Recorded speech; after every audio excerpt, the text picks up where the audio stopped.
નમસ્કાર.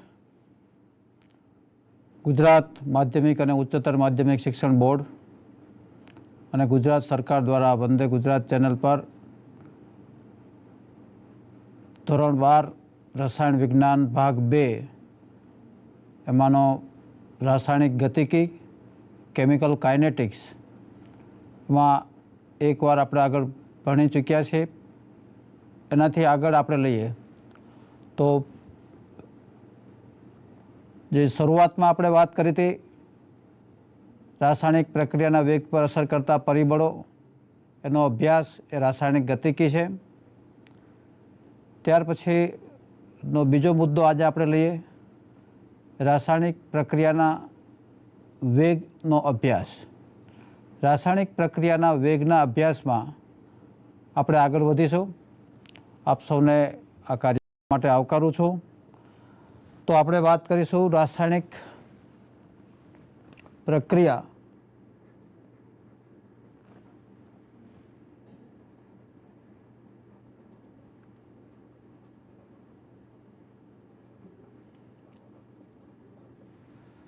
રાસાયણિક પ્રક્રિયાનો વેગ. કોઈપણ રાસાયણિક પ્રક્રિયા વ્યાપક સ્વરૂપમાં આપણે R થી P તરીકે લઈએ. કે જો પ્રતિવર્તી હોય તો આપણે આ રીતે દર્શાવીશું. આ પ્રક્રિયામાં સમય જતાં પ્રક્રિયકની સાંદ્રતા ઘટે છે, નિપજની સાંદ્રતા વધે છે. પ્રક્રિયક માટે આપણે R ફોર રિએક્ટન્ટ, નિપજ માટે P ફોર પ્રોડક્ટ એ રીતે આપણે લખીએ છીએ. સામાન્ય અર્થમાં પ્રક્રિયાનો વેગ જે છે એ સમયની સાપેક્ષમાં સાંદ્રતામાં થતા ફેરફારનો અભ્યાસ છે. એટલે કે એકમ સમયમાં રાસાયણિક પ્રક્રિયામાં ભાગ લઈ રહેલા પ્રક્રિયકો અને નિપજની સાંદ્રતામાં થયેલા ફેરફારનો અભ્યાસ જે છે. તો અહીંયા આગળ રાસાયણિક પ્રક્રિયા સમય જતાં પ્રક્રિયક Rની સાંદ્રતા ઘટે છે. જો આપણે પ્રક્રિયકની સાંદ્રતા વિરુદ્ધ સમયનો આપણે જો ગ્રાફ લઈએ તો વિદ્યાર્થી મિત્રો તમે જાણો છો કે સાંદ્રતા પ્રક્રિયકની સમયની સાપેક્ષમાં ઘટે છે. જ્યારે એની સાપેક્ષમાં આપણે નિપજ માટે લઈએ એની સાંદ્રતા વિરુદ્ધ સમયનો જો આપણે ગ્રાફ લઈએ તો એ આ રીતે સમયની સાપેક્ષમાં પ્રક્રિયકની સાથે જેમ સાંદ્રતા ઘટે છે તેમ અહીંયા આગળ નિપજની સાંદ્રતા વધે છે. જો આપણી પાસે T1 સમયે પ્રક્રિયકની સાંદ્રતા R1 હોય અને નિપજની સાંદ્રતા P1 હોય, T2 સમયે સાંદ્રતા પ્રક્રિયકની R2 હોય અને નિપજની સાંદ્રતા P2 હોય, તો પ્રક્રિયા વેગ જે છે એ સાંદ્રતામાં થયેલો ફેરફાર એટલે કે પ્રક્રિયકો માટે R2 માઇનસ R1 અને T2 માઇનસ T1 તરીકે દર્શાવીશું. અહીંયા આગળ આપણે જાણીએ છીએ કે જો શરૂઆતની સાંદ્રતા T1 સમયે સાંદ્રતા જો R1 હોય અને T2 સમયે સાંદ્રતા જો R2 હોય અને સાંદ્રતાને દર્શાવવા માટે આપણે કૌંસ દર્શાવીએ છીએ. એ આપણે અગલા કન્સેપ્ટથી જાણીએ છીએ. તો અહીંયા આગળ R2ની કિંમત કરતાં R1ની કિંમત વધારે છે, માઇનસ નિશાની છે એટલે થયેલો ફેરફાર આપણને માઇનસ મળશે અને એ delta R by delta T મળશે. જો એ જ વાત આપણે નિપજો માટે લઈએ તો અહીંયા આગળ પ્રક્રિયા વેગ T1 સમયે સાંદ્રતા P1, T2 સમયે એ જ સાંદ્રતા P2 તરીકે જો હોય તો અહીંયા આગળ આપણી પાસે P2 minus P1 T2 minus T1 થયેલો આ ફેરફાર P2ની કિંમત P1 કરતાં મોટી છે, તેથી અહીંયા આગળ આપણી પાસે plus delta P by delta T આપણને મળશે. આ જ વાતને જો આપણે પ્રક્રિયા વેગના સંદર્ભમાં લઈએ તો એ પ્રક્રિયા વેગ જે છે એ અહીંયા આગળ આપણી પાસે શરૂઆતની સ્થિતિ અને અંતિમ સ્થિતિ કે નિપજની સાંદ્રતા માટે લઈએ તો પણ શરૂઆતની સ્થિતિ અને અંતિમ સ્થિતિ એટલે ખરેખર તો આ સરેરાશ વેગ મળે છે. આર એવરેજ આપણે કહેવો પડે, કારણ કે પ્રારંભિક અને અંતિમ બે સ્થિતિ જ છે આપણી પાસે. વચ્ચેના તબક્કામાં વેગમાં કોઈ પણ ફેરફાર હોઈ શકે, તેથી કોઈ પણ વચ્ચે એક્ઝેક્ટ ટી સમયે જો આપણે વેગ જોઈતો હોય તો અહીંયા આગળ એક આપણે સ્પર્શક દોરવો પડે અને એ સ્પર્શકના ઢાળનું મૂલ્ય જે છે એ આર ઇન્સ્ટન્ટ તાત્ક્ષણિક વેગ તરીકે આપણે લેશું, જેને આપણે dr/dt તરીકે આપણે દર્શાવીએ છીએ. એવી જ રીતે અહીંયા આગળ ટી સમયે નિપજોની સાંદ્રતાના સંદર્ભમાં જો એક આપણે સ્પર્શક લઈએ તો એ સ્પર્શકના ઢાળનું જે મૂલ્ય આપણને મળે એ ઢાળનું મૂલ્ય એટલે કે અહીંયા આગળ આર ઇન્સ્ટન્ટ જે છે, તાત્ક્ષણિક જેવો શબ્દ આપણે ગુજરાતીમાં વાપરીએ છીએ, એ delta P by delta T તરીકે દર્શાવાય છે. એટલે કે રાસાયણિક પ્રક્રિયાનો વેગ સામાન્ય અર્થમાં લઈએ પ્રક્રિયા આર થી પી, એના ગ્રાફ લઈએ સાંદ્રતા વિરુદ્ધ સમયના. T1 સમયે પ્રક્રિયકની સાંદ્રતા R1, નિપજની સાંદ્રતા P1, T2 સમયે R2, પ્રક્રિયકની સાંદ્રતા, નિપજની P2. પ્રક્રિયા વેગ એ સાંદ્રતાનો ફેરફાર, એને લાગેલો સમય. તો અહીંયા આગળ આપણી પાસે બે પ્રકારના વેગ મળે, એક સરેરાશ વેગ એવરેજ રેટ, ઇન્સ્ટન્ટ રેટ એટલે કે તાત્ક્ષણિક વેગ. બંને આ રીતે આપણે લખી શકીએ. પરીક્ષામાં તમને ક્યારેક એવી રીતે આમાંથી પૂછે છે, ગ્રાફ તમને પૂછે, કયો ગ્રાફ સાચો છે, ઇન્સ્ટન્ટ માટેનું કયું મૂલ્ય સાચું છે, કયું ખોટું છે. આ પ્રકારના જે નીટમાં ABCD સેન્ટન્સ જે હોય છે, વિકલ્પો જે હોય છે, એમાં ગ્રાફ માટે એ વિધાન સાચું છે, બી સાચું છે, સી કે ડી એ આપણે નક્કી કરવાનું હોય છે. ત્યાર પછીનો આપણો જે મુદ્દો જે છે કે જે ખરેખર રાસાયણિક પ્રક્રિયાઓના વેગ જે છે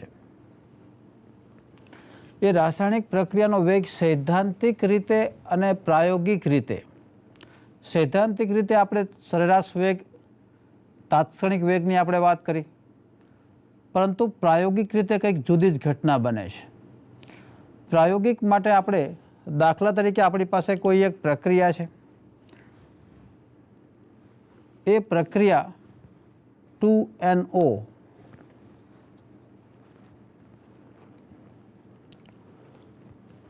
પ્લસ O2 2NO2 વાયુ સ્વરૂપે ભાગ લેતા આ પ્રક્રિયાઓની તત્વયોગ મિતિ. તત્વયોગ મિતિ એટલે કે અહીંયા આગળ 2 મોલ નાઇટ્રિક ઓક્સાઇડ 1 મોલ ડાયનાઇટ્રોજન સાથે પ્રક્રિયા કરે તો 2 મોલ નાઇટ્રોજન ડાયોક્સાઇડ બને. ડાયઓક્સિજન કરતાં નાઇટ્રિક ઓક્સાઇડની સાંદ્રતામાં બમણો ઘટાડો થાય. એના બીજો અર્થ આપણે કરીએ તો ડાયઓક્સિજનની સાંદ્રતામાં થતો ઘટાડા કરતાં નાઇટ્રોજન ડાયોક્સાઇડની સાંદ્રતામાં થતો વધારો બમણો હોય છે. હવે આ ઘટનાને આપણે જો સમજવી હોય તો સામાન્ય આપણે એક એવી પ્રણાલી અપનાવી છે કે જેને આપણે વેગ નિયમ તરીકે ઓળખીએ છીએ. વેગ નિયમ જે છે કે દરેક રાસાયણિક પ્રક્રિયાઓને ચોક્કસ રીતે આપણે દર્શાવીએ છીએ. માનો કે આપણી પાસે રાસાયણિક પ્રક્રિયા જે છે VR મોલ પ્રક્રિયક આરના છે, VP મોલ નિપજ P ના મળે છે. તો આવી પ્રક્રિયાઓ માટે સામાન્ય રીતે પ્રક્રિયા વેગનો જે આપણે અર્થ લઈએ છીએ એ પ્રક્રિયા વેગ બરાબર -1/VR dr/dt. જો નિપજ માટે લખીએ તો +1/VP dp/dt. એટલે કે અહીંયા આગળ જ્યારે પણ રાસાયણિક પ્રક્રિયા VR મોલ પ્રક્રિયકમાંથી VP મોલ નિપજ મળે છે ત્યારે રાસાયણિક પ્રક્રિયાનો વેગ -1/VR dr/dt અને +1/VP dp/dt વડે લખીએ છીએ. માઇનસ એ સમયની સાપેક્ષમાં પ્રક્રિયાના વેગમાં ઘટાડો દર્શાવે છે, જ્યારે પ્લસ એ નિપજની સાંદ્રતામાં વધારો દર્શાવે છે. એટલે કે અહીંયા આગળ પ્રક્રિયા વેગ માટે આ પ્રણાલી જો આપણા ઉપરોક્ત આ સમીકરણ માટે વાપરીએ તો એ પ્રક્રિયાના વેગ માટે આપણે આમ લખવું પડે કે -1/2 dNO/dt અથવા -dO2/dt એટલે કે ડાયઓક્સિજનની સાંદ્રતામાં થયેલો ફેરફાર એને લાગેલો સમય, કારણ કે બંને પ્રક્રિયકો છે. અથવા આપણે આમ લખવું પડે કે +1/2 dNO2/dt. બરાબર સમજો વિદ્યાર્થી મિત્રો કે કોઈ પણ સમીકરણ તમને આવું આપેલું હશે અને એના માટે ઓપ્શન તમને ABCDમાં કયો પ્રક્રિયા વેગ માટેનો વિકલ્પ સાચો છે. અમારી જ એજ્યુકેશન ઇન્સ્ટિટ્યૂટમાં www.smgk.edu એ વેબસાઇટ ઉપર તમને આવા જાતના અનુભવના આધારે છેલ્લા 30 વર્ષના પેપરોમાંથી કેવું પૂછે છે એ મેં પોતે મૂક્યું છે. તમને એ પણ લાભ મળશે કે એમાં જાતના તમારા પ્રશ્નો પણ હશે. તો એ કેવા પ્રશ્નો હોઈ શકે, કારણ કે આ તબક્કે આપણે એટલું બધું લાંબા વધારે પ્રશ્નો નહીં લઈ શકીએ, પણ એક જી કે નીટના સંદર્ભમાં કોઈ પણ સમીકરણ આપણને આપ્યું હોય એ સમીકરણના સંદર્ભમાં પ્રક્રિયા વેગનું સમીકરણ કયું સાચું હોય. બની શકે કે આપણા 1 to 4 સેમેસ્ટર સુધીના કોઈ પણ સમીકરણો મૂકી શકાય છે. એ કોઈ પણ સમીકરણ માટે પ્રક્રિયા વેગનું સમીકરણ કેવું હોય એ આપણે લખવાનું હોય છે. એનાથી અગત્યની વાત જે છે એ વેગ નિયમની છે. સૌથી રાસાયણિક ગતિકી કેમિકલ કાઇનેટિક્સનો કોઈ પણ અગત્યનો મુદ્દો હોય તો એ વેગ નિયમનો છે, રેટ લોની વાત છે. વેગ નિયમ શું છે? તો કે રાસાયણિક પ્રક્રિયાનો વેગ, રાસાયણિક પ્રક્રિયાનો વેગનો અભ્યાસ પ્રક્રિયકોની સાંદ્રતાના અનુસંધાને કરવામાં આવે. બરાબર સમજો વિદ્યાર્થી મિત્રો કે રાસાયણિક પ્રક્રિયાના વેગનો અભ્યાસ પ્રક્રિયકોની સાંદ્રતાના અનુસંધાને આપણે કરીએ છીએ. સમજીએ આખી ઘટનાને કે એક પ્રક્રિયા આપણી છે કે ડાયહાઇડ્રોજન ડાયઆયોડિન સાથે પ્રક્રિયા કરે, પ્રક્રિયાને અંતે 2 મોલ હાઇડ્રોજન આયોડાઇડ આપણને મળે. સેમ એવી જ એક પ્રક્રિયા છે આપણી પાસે, ડાયહાઇડ્રોજન ડાયબ્રોમિન, પ્રક્રિયાને અંતે 2 મોલ હાઇડ્રોજન બ્રોમાઇડ આપે છે. બંને પ્રક્રિયાઓ એક સરખી આપણને લાગે છે, છતાં તેમના પ્રક્રિયા વેગના સમીકરણો પ્રક્રિયા વેગ બરાબર K × H2 એટલે કે ડાયહાઇડ્રોજનની સાંદ્રતા અને ડાયઆયોડિનની સાંદ્રતાના ગુણાકારના સમપ્રમાણમાં હોય છે. જ્યારે આ જ પ્રક્રિયા માટે એ જ વાત આપણે લખીએ તો પ્રક્રિયા વેગ બરાબર K1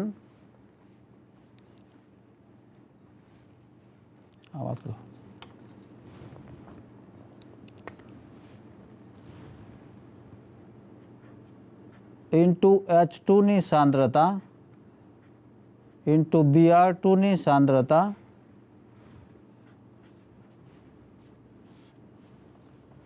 one plus K2 HBr ની સાંદ્રતા Br2 ડાયબ્રોમિન ની સાંદ્રતા.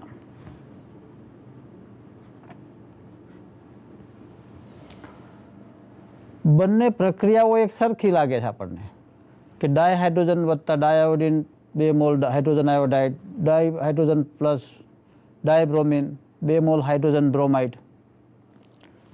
બંને પ્રક્રિયાઓ એક સરખી લાગે છે, છતાં બંનેના જે સમીકરણો જે છે એ સમીકરણો જુદા છે પ્રક્રિયા વેગના. આ પ્રાયોગિક પરિણામો છે. રાસાયણિક પ્રક્રિયાનો વેગ પ્રક્રિયકની સાંદ્રતાના અનુસંધાને એટલે કે એક અવલોકન એવું કરવામાં આવે કે 1 મોલ ડાયહાઇડ્રોજન 1 મોલ ડાયઆયોડિન પ્રક્રિયા થાય. ફરી પાછા ડાયહાઇડ્રોજનની સાંદ્રતા આપણે અચળ રાખીએ કે એ સાંદ્રતા આપણે H2 તરીકે 1 મોલ અચળ રાખીએ. એની સાપેક્ષમાં ડાયઆયોડિનની સાંદ્રતા વધારતા જઈએ 2 મોલ 4 મોલ 8 મોલ વગેરે. તો પ્રક્રિયાને અંતે નિપજ તો આપણને HI જ મળવાની છે, 2HI જ બનવાની છે. H2 ની સાંદ્રતા અચળ રાખીએ, I2 ની સાંદ્રતા બદલીએ તો રાસાયણિક પ્રક્રિયાના વેગ ઉપર કઈ અસર થાય? તો કે I2 ની સાંદ્રતાના સમપ્રમાણમાં 2 મોલ ડાયઆયોડિન 4 મોલ ડાયઆયોડિન 8 મોલ ડાયઆયોડિન અને પ્રક્રિયાનો વેગનો અભ્યાસ કરીએ તો અહીંયા આગળ 2 ગણો વધારો, અહીંયા આગળ 4 ગણો વધારો કે 8 ગણો વધારો થાય, કારણ કે સાંદ્રતા આયોડિનની વધી. અહીંયા આગળ સેમ એવો જ પ્રયોગ, આ સાંદ્રતા અચળ રાખો ડાયઆયોડિનની, H2 ની સાંદ્રતા વધારતા જાઓ તો રાસાયણિક પ્રક્રિયાના વેગ પર અસર કઈ થાય? તો પ્રાયોગિક રીતે સાબિત થયું કે H2 ની સાંદ્રતા જો આપણે વધારતા જઈએ 2 મોલ 4 મોલ 8 મોલ કરો તો પણ રાસાયણિક પ્રક્રિયાનો વેગ વધે છે. એટલે કે ડાયહાઇડ્રોજન ડાયઆયોડિન બંને પ્રક્રિયકોની સાંદ્રતાના ગુણાકારના સમપ્રમાણમાં આ પ્રક્રિયાનો વેગ હોય છે. સેમ એ જ ઘટના અહીંયા આગળ વિચારો કે જો આપણે H2 ની સાંદ્રતા અચળ રાખીએ, Br2 ની સાંદ્રતા આપણે વધારીએ એટલે એક વખત H2 પ્લસ Br2, બીજી વખત આપણી પાસે H2 પ્લસ 4Br2, ત્રીજી વખત આપણી પાસે H2 પ્લસ 9Br2. આવી રીતે પ્રક્રિયા કરીએ. પ્રક્રિયાને અંતે તો આપણને 2HBr જ મળવાનું છે, પરંતુ H2 ની સાંદ્રતા આપણે અચળ રાખીએ છીએ અને Br2 ની સાંદ્રતા આપણે 4 ગણી 9 ગણી કરીએ તો પ્રાયોગિક રીતે સાબિત થયું છે કે Br2 ની સાંદ્રતાના વર્ગમૂળના સમપ્રમાણમાં પ્રક્રિયાનો વેગ હોય છે. એટલે પ્રક્રિયાનો વેગ Br2 ની સાંદ્રતાના વર્ગમૂળના સમપ્રમાણમાં. જો ડાયબ્રોમિનની સાંદ્રતા 4 ગણી કરવામાં આવે તો રાસાયણિક પ્રક્રિયાનો વેગ 4 ગણો થવાના બદલે એનું વર્ગમૂળ એટલે બમણો થશે.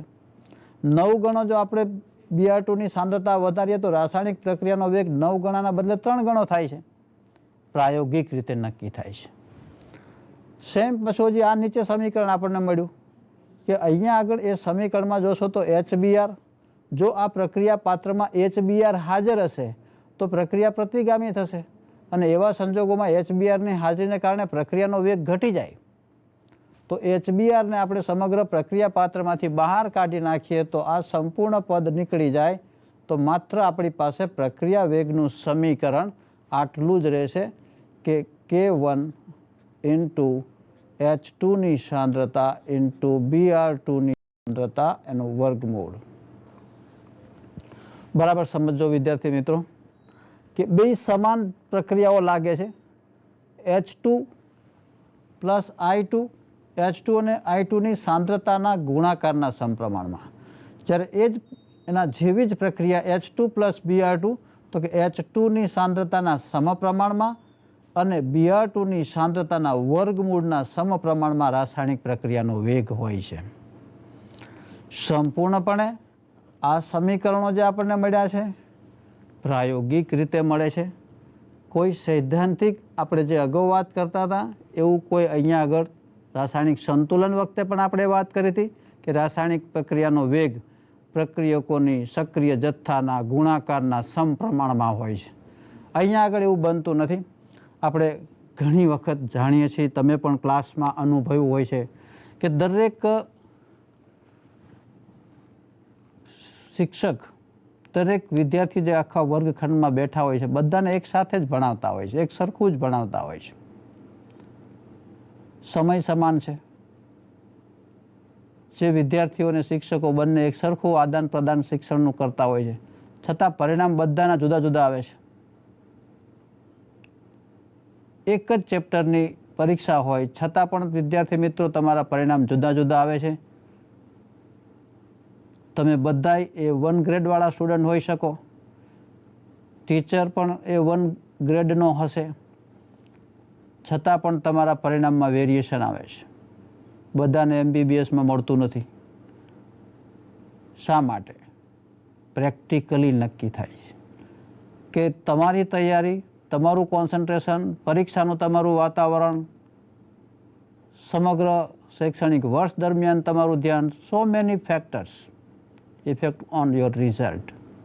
એમ પ્રેક્ટિકલી તમારી સાથે કઈ ઘટનાઓ બને છે એના આધારે તમારું પરિણામ આધાર રાખે છે. સેમ એવી જ રીતે રાસાયણિક પ્રક્રિયાના પ્રક્રિયા વેગ પ્રક્રિયકોની સાંદ્રતાના અનુસંધાને નક્કી કરવામાં આવે, તેને આપણે વેગ નિયમ કહીએ છીએ. તો અહીંયા આગળ જુદા જુદા દાખલાઓ પણ આના ઉપરથી આપી શકાય છે, પરંતુ એની પહેલાં આપણે વેગ અચળાંક અને પ્રક્રિયા ક્રમને સમજવું પડશે. એની આપણે વાત કરીએ.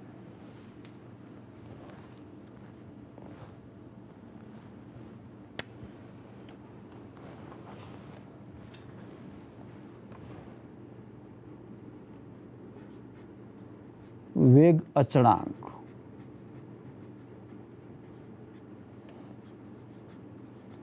અને પ્રક્રિયા ક્રમ.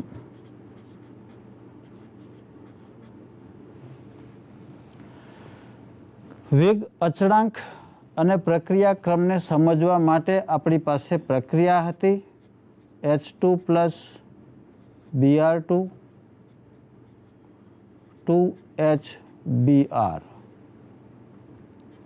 પ્રક્રિયા વેગ માટે આપણને સમીકરણ મળ્યું K ઇન્ટુ ડાયહાઇડ્રોજનની સાંદ્રતા ડાયબ્રોમિનની સાંદ્રતાનું વર્ગમૂળ.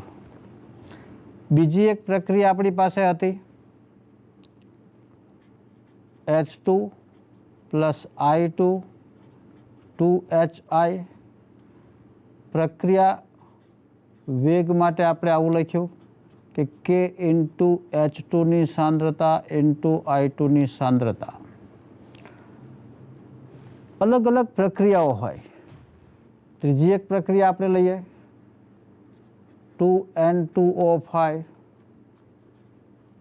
4NO2 plus O2. એ પ્રક્રિયાના વેગ માટે આપણે લખી શકીએ કે પ્રક્રિયા વેગ બરાબર K ઇન્ટુ N2O5ની સાંદ્રતા. અનેક ઉદાહરણો આવા છે, દરેક વખતે આપણે જોઈશું. તો સમગ્ર પ્રક્રિયામાં અહીંયા આગળ આપણને K મળ્યો, અહીંયા આગળ આપણને K મળ્યો, આ પણ K જે છે એ વેગ અચળાંક છે. રાસાયણિક પ્રક્રિયાના એ વેગનો અચળાંક છે. અને જો દરેક પ્રક્રિયકોની સાંદ્રતા એક એક મોલ લેવામાં આવે, અહીંયા આગળ મોલર સાંદ્રતા તરીકે આપણે દર્શાવીએ, તો જો મોલર તરીકે સાંદ્રતા એક મોલર એક મોલર એક મોલર એક મોલર જો દરેકની લેવામાં આવે તો પ્રક્રિયા વેગ બરાબર અચળાંક થઈ જાય છે. તો પ્રક્રિયા વેગ બરાબર અચળાંક K જે છે તેને આપણે વિશિષ્ટ વેગ અચળાંક કહીએ છીએ. કે બરાબર અહીં વિશિષ્ટ વેગ અચળાંક છે.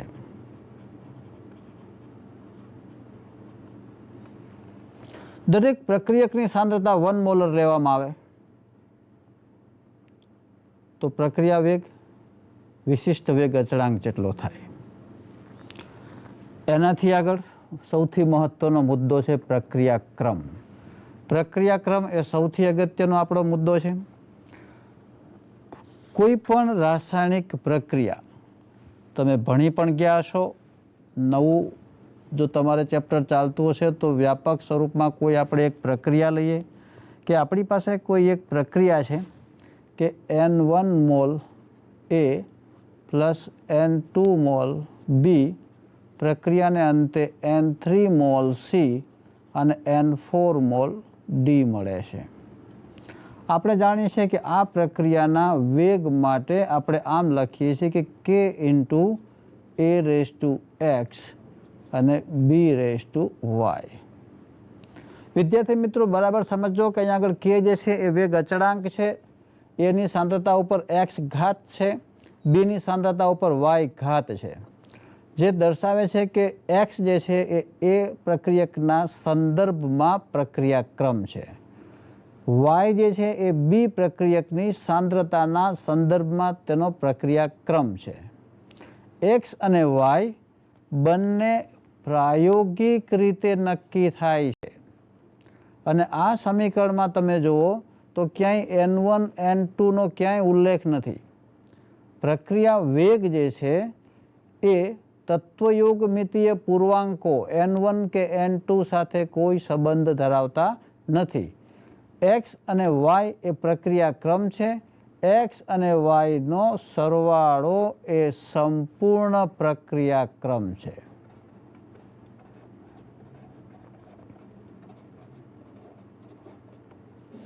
એટલે કે અહીંયા આગળ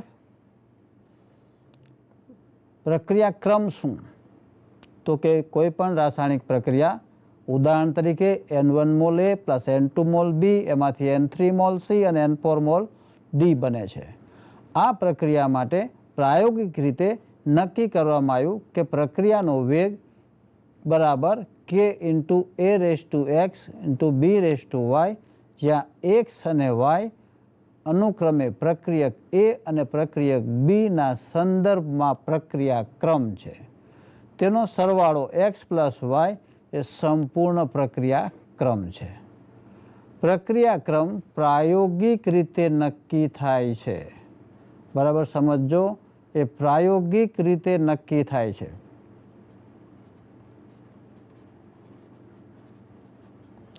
એ શૂન્ય હોઈ શકે, અપૂર્ણાંક હોઈ શકે, પૂર્ણાંક હોઈ શકે, કોઈ પણ થાય. તેને તત્વયોગમિતીય પૂર્ણાંકો સાથે કોઈ સંબંધ નથી. ખાસ અગત્યનો આ મુદ્દો છે. જી કે નીટ તમે જે કંઈ આપશો એમાં પ્રક્રિયાક્રમ વિશે ઘણું પૂછવાનું મન થાય. પ્રક્રિયાક્રમ ખાસ અગત્યનો મુદ્દો છે. એટલે વિદ્યાર્થી મિત્રો ખાસ જેટલું નીટ માટે અગત્યનું છે એટલા ઉપર જ આપણે કોન્સન્ટ્રેટ થઈએ. જનરલ તમારું જે ધોરણ 12નું રાસાયણિક ગતિકી જે છે, જે તમારા ટીચરો પણ તમને સમજાવે છે, વિશેષ એવું કંઈક નવું આપણા આ આદાન પ્રદાનમાં હોવું જોઈએ કે જેના કારણે તમે જી અથવા નીટ તમારા ભાગે છે એમાં તમે સ્કોરિંગ કરી શકો. ખૂબ અગત્યનું આ ચેપ્ટર છે. એટલે અમે જે બાયસેગ પર લેક્ચર આપનારા શિક્ષક મિત્રો છે, તમને એક સરસ વેબસાઇટ પણ અમે આપીએ છીએ અને એના ઉપર રોજ આવા ડિફિકલ્ટ જી નીટ બેઝ પરના ક્વેશ્ચન્સ અમે મૂકીએ છીએ. કારણ કે અહીંયા આગળ સમયની મર્યાદાઓ છે. ખૂબ સારા 50 પ્રશ્નો મારે તમને આપવા હોય અને સોલ્વ કરવા હોય તો એ પોસિબલ નથી. કારણ કે સમય આપણને બાંધેલા છે. એના બદલે જો તમે એ વેબસાઇટ ઉપર અમારા મૂકેલા પ્રશ્નો જુઓ, જવાબ પણ સાથે આપેલા હશે. એ જવાબ આવે છે કે નહીં, ન આવે તો અમે સોલ્યુશન પણ એમાં આપીએ છીએ. તો એનો લાભ ખાસ લેજો. ફરી આપણે પ્રક્રિયાક્રમની વાત કરતા હતા. બરાબર યાદ રાખજો કે તે પ્રાયોગિક રીતે નક્કી થાય છે. શૂન્ય હોઈ શકે, અપૂર્ણાંક હોઈ શકે, પૂર્ણાંક પણ હોઈ શકે, ઋણ પણ હોય. પણ એક વાત ખાસ યાદ રાખજો કે સમગ્ર પ્રક્રિયાનો પ્રક્રિયાક્રમ ક્યારે, એટલે કે સંપૂર્ણ પ્રક્રિયાક્રમ ક્યારેય ઋણ ન હોય. દાખલા તરીકે આવું બની શકે, એક ઉદાહરણ આપું તમને, કે કોઈ એક પ્રક્રિયા છે a + b + c + d, એના સંદર્ભમાં પ્રક્રિયાનો ક્રમ 2, બીના સંદર્ભમાં પ્રક્રિયાનો ક્રમ 1/2 અથવા તો 0.5, સીના સંદર્ભમાં ઋણ એટલે કે -1/2, ડીના સંદર્ભમાં 0. પણ સંપૂર્ણ પ્રક્રિયાક્રમ 2 + +1/2 + -1/2 + 0 = 2. સંપૂર્ણ પ્રક્રિયાક્રમ તો હંમેશા પ્લસ જ હોય, એ ઋણ ન હોઈ શકે. એ ખાસ યાદ રાખજો. એનાથી આગળ આપણે વાત કરીએ. પ્રક્રિયાક્રમ શોધવાની રીતો તમને આવડે છે. ટેક્સ્ટ બુકના અંદર અલગ અલગ પેજ ઉપર તમને એના ઉદાહરણ પણ આપેલા છે. ઘણા બધા પ્રેક્ટિસમાં પણ પ્રશ્ન બેંકમાં ગુજરાત માધ્યમિક શિક્ષણ ઉચ્ચતર માધ્યમિક શિક્ષણ બોર્ડે બનાવેલી બુક જે છે એમાં પણ તમને આપેલા છે કે પ્રક્રિયાક્રમ કેમ શોધી શકાય, પ્રક્રિયાક્રમનો એકમ કયો હોઈ શકે. એ બધી જ બાબતો તમે જાણો છો. કંઈક વિશેષ આપણે આ પ્રોગ્રામમાં આપવાનું છે. એ વિશેષ જે આપવાનું છે એની આપણે વાત કરીએ. વિદ્યાર્થી મિત્રો, ખાસ જે રાસાયણિક ગતિકીના અંદર પ્રક્રિયા વેગ, એ ઉપરાંત વેગ નિયમ, એ ઉપરાંત વિકલન વેગ સમીકરણ, પ્રક્રિયાક્રમ, દરેક કન્સેપ્ટથી તમે પરિચિત છો જ. ટેક્સ્ટ બુકમાં અમે ખૂબ સારો પ્રયત્ન કર્યો છે કે તેને સમજાવવા માટે, કે સરળતાથી આપના શિક્ષક મિત્રો પણ એ વાત તમને સમજાવી શક્યા હશે જ. નવી જે વાત કરવાની છે કે રાસાયણિક પ્રક્રિયા શૂન્ય ક્રમની હોય, પ્રથમ ક્રમની હોય, તેના માટે સંકલિત વેગ સમીકરણ, એ સંકલિત વેગ સમીકરણ પછી અર્ધ પ્રક્રિયા સમય, એના ન્યુમેરિકલ્સ એટલે કે જે દાખલાઓ જે છે એ તમે જાતે ગણજો. વિશિષ્ટ પ્રકારના જેટલા દાખલાઓ જે છે એ બધા જ અમે તમને આપવાનો પ્રયત્ન કરી રહ્યા છીએ. વેબસાઇટ ઉપર એ તમને મળી જશે. અગત્યની વાતો છે કે જેના વિશે ટેક્સ્ટ બુકમાં વિસ્તૃત ચર્ચા થઈ શકી નથી. જેમ કે ટેક્સ્ટ બુકના પાના ઉપર તમે જોશો તો હું તમને એક રેફરન્સ બતાવું. અહીંયા આગળ ટેલીટોપ ઉપર આપણે મૂકીએ. પેજ નંબર 11 ઉપર શૂન્ય ક્રમની પ્રક્રિયાનો અર્ધાયુષ્ય સમય T1 મૂળ સાંદ્રતા R0ના સમપ્રમાણમાં અને વેગ અચળાંકના વ્યસ્ત પ્રમાણમાં હોય છે. શૂન્ય ક્રમની પ્રક્રિયાઓ મોટા ભાગે વિષમાંક પ્રણાલીમાં થતી હોય છે, જેમ કે અધિશોષકની સપાટી પર થતું અધિશોષિતનું અધિશોષણ. અધિશોષણ પ્રક્રિયામાં શરૂઆતમાં ઉદ્દીપકની સપાટીને જે અંશ ઢંકાય છે, એનો અર્થ એમ કે દાખલા તરીકે નિકલ ધાતુની સપાટી પર એમોનિયા વાયુનું અધિશોષણ થાય છે. અહીંયા આગળ આપણું આ NH3 એમોનિયા વાયુના અણુ છે.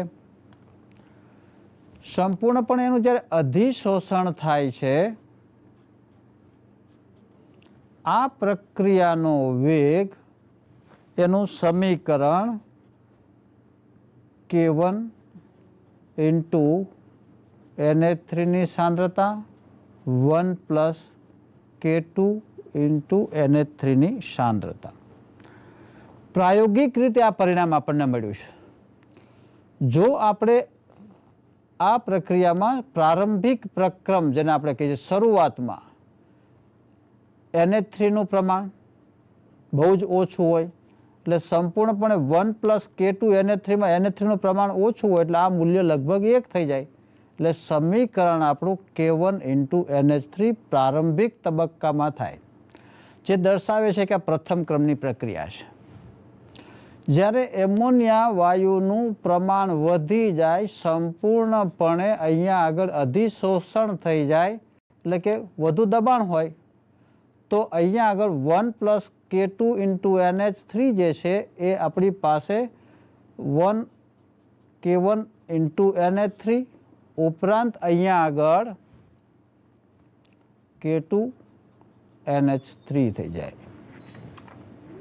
એટલે કે આપણી પાસે એમોનિયાની જ્યારે સાંદ્રતા વધે ત્યારે પ્રક્રિયા વેગ બરાબર K1 × NH3ની સાંદ્રતા K2 × NH3ની સાંદ્રતા.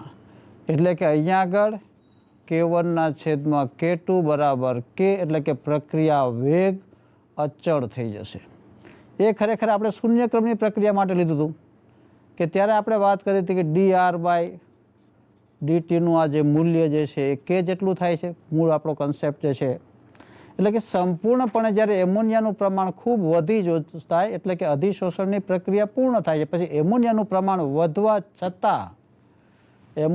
પ્રમાણ વધવા છતાં પણ પ્રક્રિયાનો વેગ વધતો નથી, અચળ રહે છે. તે શૂન્ય ક્રમની પ્રક્રિયાની લાક્ષણિકતા છે. એટલે એ વાત અગત્યની છે. એ ઉપરાંત પ્રક્રિયાના સંકલિત વેગ અચળાંક નક્કી કરવાની રીતો આપણી પાસે છે. એ રીતોમાંની એક રીત જે આપણને આપી છે પ્રારંભિક વેગ પદ્ધતિ. પ્રારંભિક વેગ પદ્ધતિ પછી એનો ઉલ્લેખ આપણે નથી કર્યો. શૂન્ય ક્રમની પ્રક્રિયા, પ્રથમ ક્રમની પ્રક્રિયા માટેના પ્રક્રિયા વેગ માટે વિકલન વેગ સમીકરણો આપણી પાસે હતા, જેને આપણે વિકલન વેગ નિયમ કહેતા હતા. તો એ સમીકરણો આ પ્રમાણે હતા.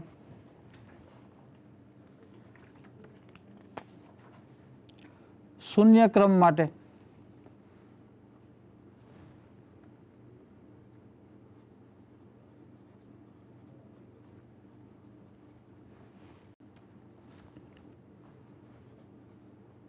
પ્રક્રિયા R થી P માટે dR/dt = K.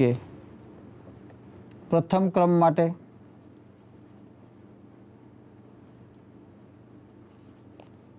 dR/dt = K × R. બરાબર સમજો કે જો કોઈ પણ પ્રક્રિયાનો પ્રારંભિક વેગ પ્રક્રિયકની સાંદ્રતા ગમે તેટલી વધારવા છતાં પણ અચળ રહે તો તે શૂન્ય ક્રમની પ્રક્રિયા છે. કોઈ પણ પ્રક્રિયાનો વેગ પ્રક્રિયકની સાંદ્રતા વધારતા તેના સમપ્રમાણમાં પ્રક્રિયાનો વેગ વધે.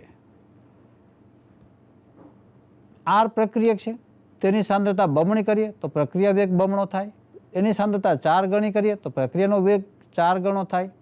તો પ્રક્રિયા વેગ માટેનું આ જે પ્રારંભિક વેગ પદ્ધતિ છે એ એમ કહે છે કે પ્રક્રિયકની સાંદ્રતા વધારતા પ્રક્રિયાનો વેગ અચળ રહે તો તે શૂન્ય ક્રમ, પ્રક્રિયકની સાંદ્રતાના સમપ્રમાણમાં પ્રક્રિયાનો વેગ રહે તો તે પ્રથમ ક્રમ, પ્રક્રિયકની સાંદ્રતાના વર્ગના સમપ્રમાણમાં પ્રક્રિયાનો ક્રમ હોય તો તે દ્વિતીય ક્રમની પ્રક્રિયા. એ પ્રારંભિક વેગ પદ્ધતિ છે. બાકીની જે વેગ પદ્ધતિઓ છે આપણને ખ્યાલ છે,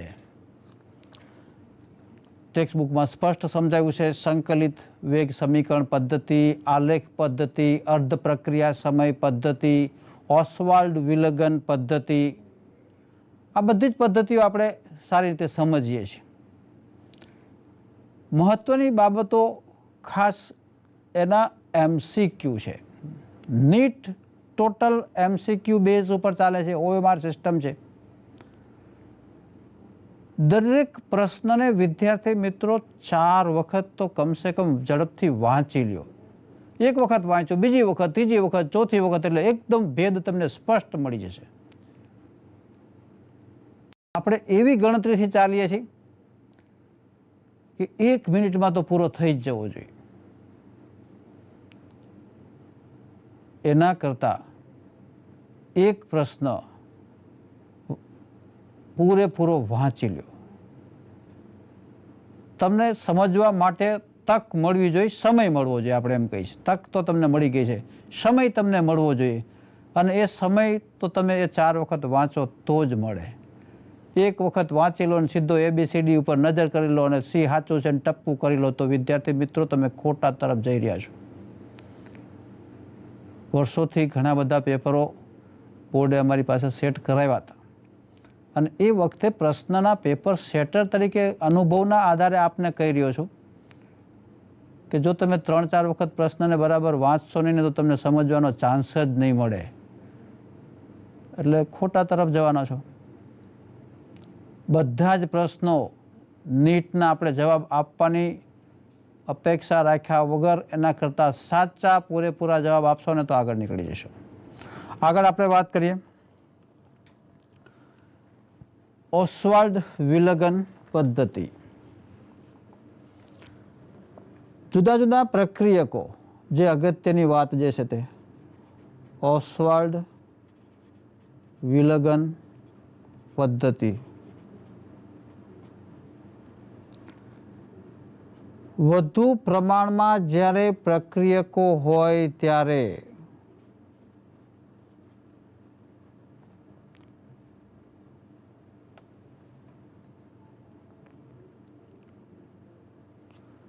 પ્રક્રિયા વેગનું સમીકરણ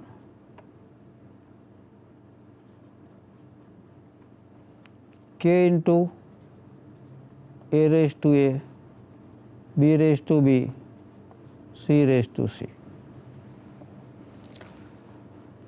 આભાસી પ્રથમ ક્રમની પ્રક્રિયાની જેમ જ અહીંયા આગળ પ્રક્રિયક એની સાંદ્રતા ખૂબ જ ઓછી રાખીએ, બી અને સીની સાંદ્રતા ખૂબ જ વધારી દઈએ તો આપણી પાસે કે, બી અને સી આ ત્રણેય અચળ થઈ જાય. નવો એક અચળાંક મળે અને એ હવે આપણને આટલી વાત રજૂ કરશે. એ મળી જશે. બીજી વખત તમે એવો પ્રયત્ન કરશો તો K0 × B ઉપર આવશે.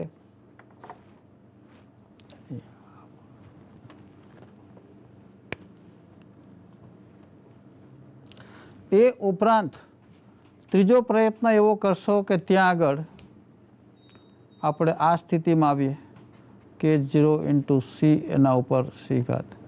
અહીંયા એક લોસ એ મળી જશે, બી મળી જશે, સી મળી જશે. એ ત્રણેયનો સરવાળો કરશો a + b + c, સંપૂર્ણ પ્રક્રિયાક્રમ મળે.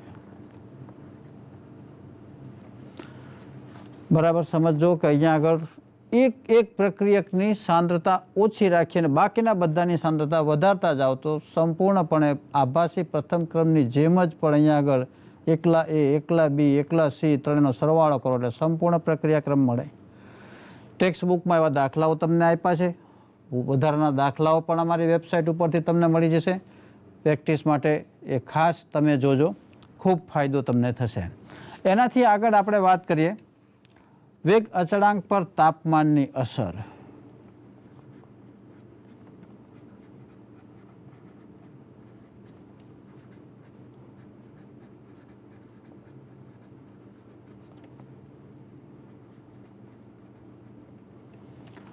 આહેર્નિયસે એક પ્રયોગ કરેલો કે વેગ અચળાંક વિરુદ્ધ તાપમાન એના આલેખના મૂલ્યો વેગ અચળાંક કે એના લોગ કે વિરુદ્ધ 1/T એ આલેખ એને આવો મળ્યો. એના ઉપરથી સૂત્ર એને લીધું કે કે બરાબર કે ચલે છે e⁻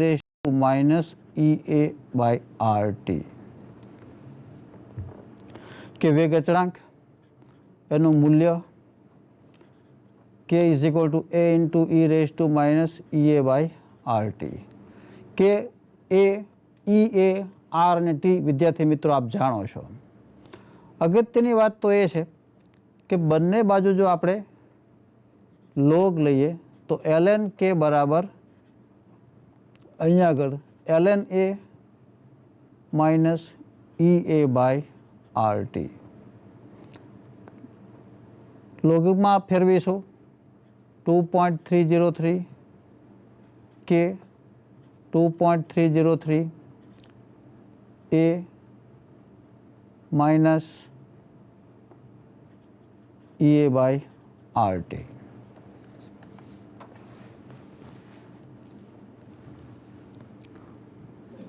ટુ 2.303 વડે ભાગતા k is equal to a minus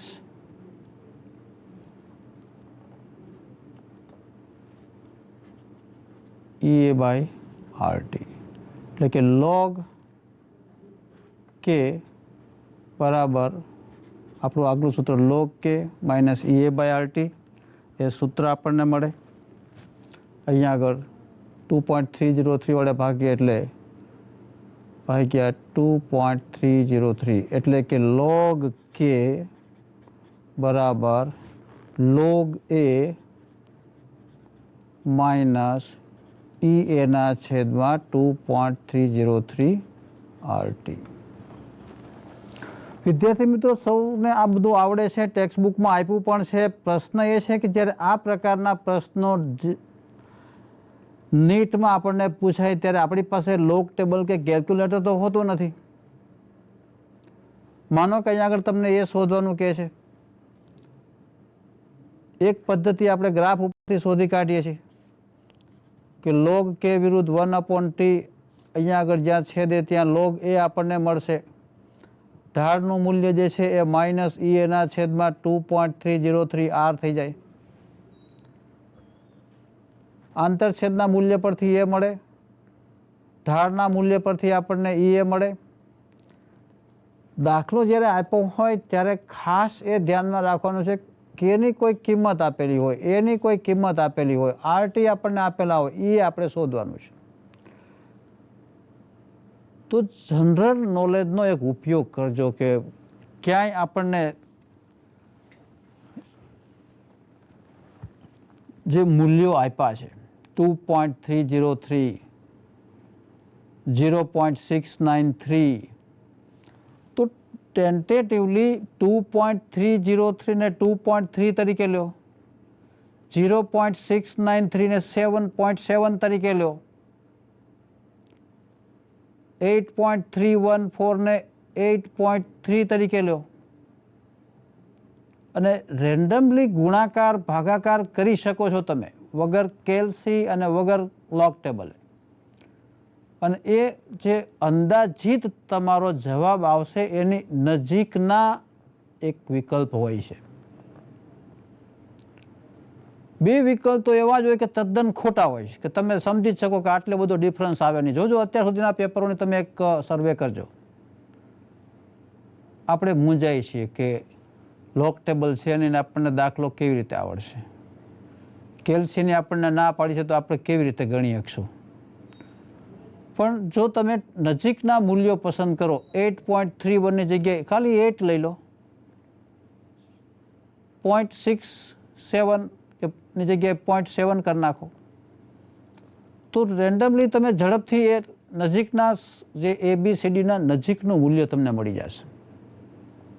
કરી જોજો આ અખતરો. સંપૂર્ણપણે ભાગાકાર સાચા કરવા હોય તો લાંબા લાંબા 0.693 ડિવાઈડ બાય 0.233 અઘરું પડે. એ 0.693 ને 0.7 કરી નાખો, 0.233 ને 0.2 કરીને સાદુરૂપ આપો. જે ડિફરન્ટ આવે, જે તમારો જવાબ આવશે એની નજીકનો ABCD હશે જ. ખાસ નીટ કે જી માટે આ ટિપ્સ તમને આપવાની હતી. આ ચેપ્ટરમાં દાખલાઓ છે, આ પ્રકારના દાખલાઓ છે કે લોગ કે પછી હજી આગળ જઈએ તો તમે જાણો છો કે log k2 by k1 is equal to E A by 2.303 303 into bracket આપણે જાણીએ છીએ કે સમીકરણના અંદર 1/T1 1/T2 આવા સૂત્રો છે. હવે આ સૂત્ર પર આધારિત માનો કે 300 કેલ્વિન તાપમાને વેગ અચળાંકની કિંમત 2.3 છે, 340 કેલ્વિન તાપમાને બમણું થાય છે તો સક્રિયકરણ ઉર્જા કેટલી હોય છે. આવા દાખલાઓ નીટમાં જીમાં આપ્યા છે. 2016-17ના પેપર તમે જોજો નીટના. તો ટેન્ટેટિવલી અહીં કિંમત મૂકવાની છે. જે આપ્યું છે 2.3 ને 2.3 તરીકે લ્યો. તાપમાન જે આપ્યું છે સાદા ગુણાકાર કરી શકશો. એનાથી આગળ અગત્યની વાત જે છે અથડામણનો અથવા તો સંઘાત સિદ્ધાંત.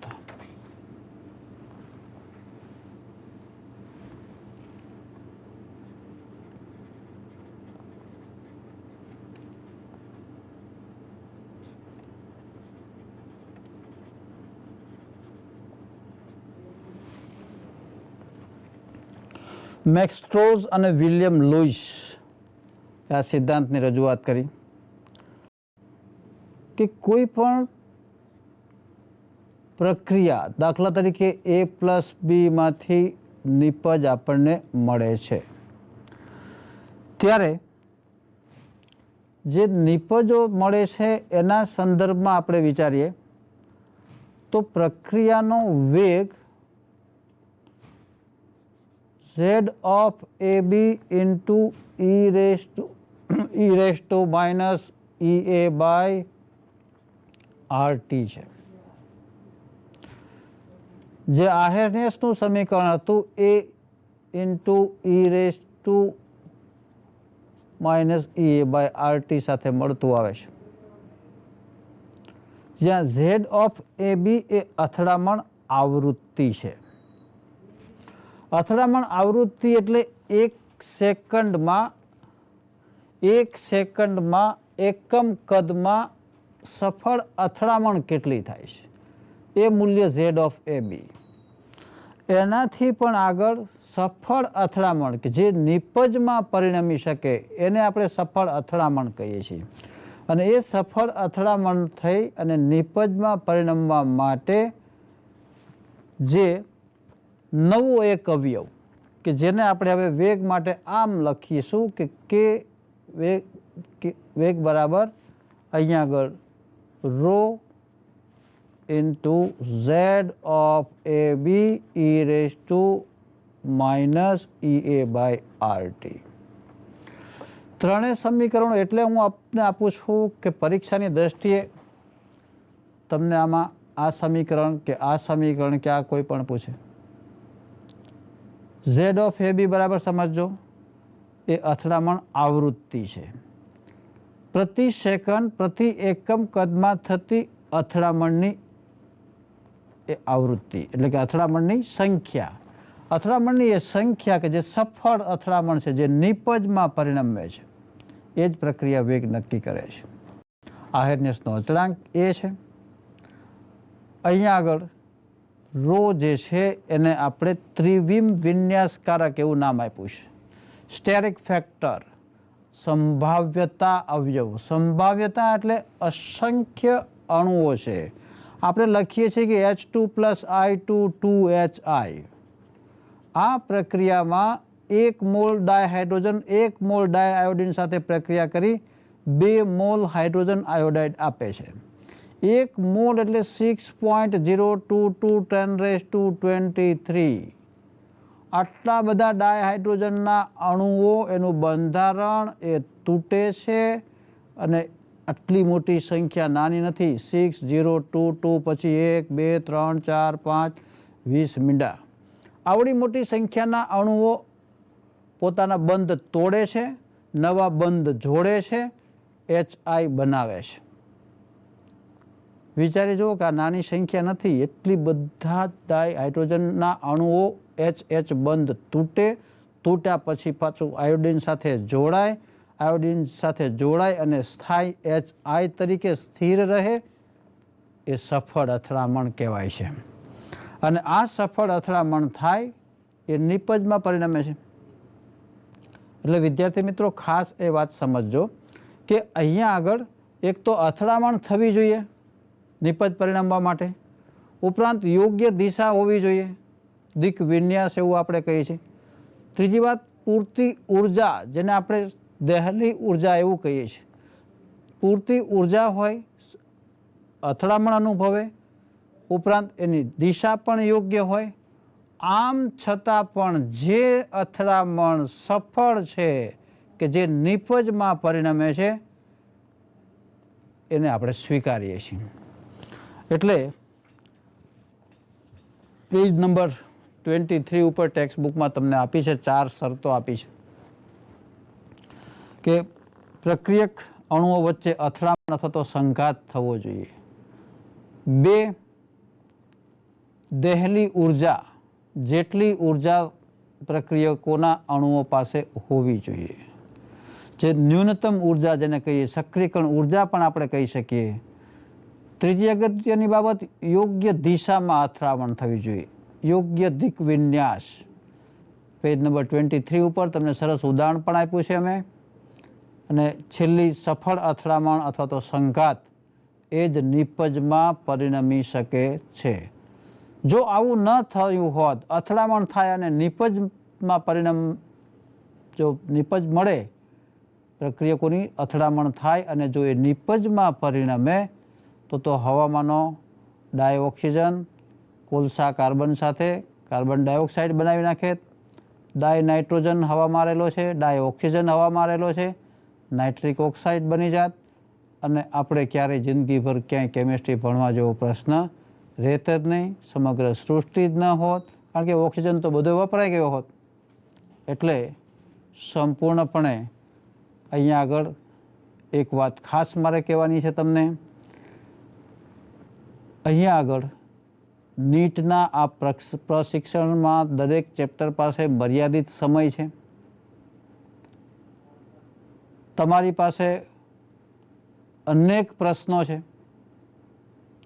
અમારી પણ ક્ષમતા, ઈચ્છા છે તમને જવાબ આપવા માટેની. એના માટે આપણી પાસે એક રસ્તો છે.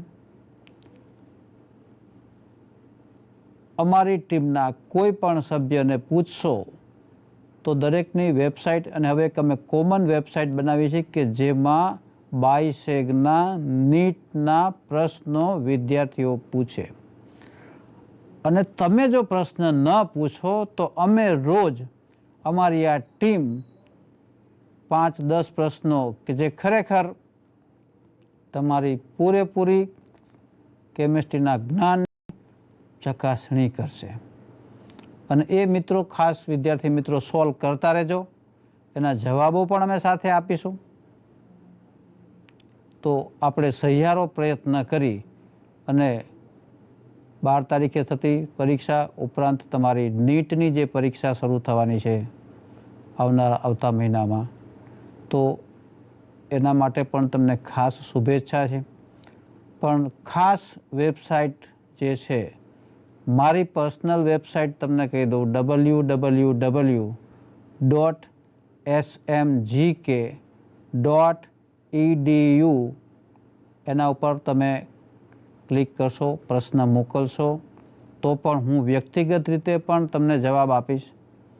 અને નવા અનેક પ્રશ્નો અમારી પાસે છે. 35 વર્ષના લગભગ અનુભવી અમે આખો આ નીટની જે પ્રોગ્રામ આપી રહ્યા છે, સ્ટાફ છે, શિક્ષક મિત્રો છે. ઘણું બધું તમને આપવું છે, પણ સમય મર્યાદાને કારણે અમે પણ બંધાયેલા છીએ. ફરી વખત પાછા જ્યારે મળશું ત્યારે ફરી પાછા હજી આનાથી વિશેષ વાત કરીશું.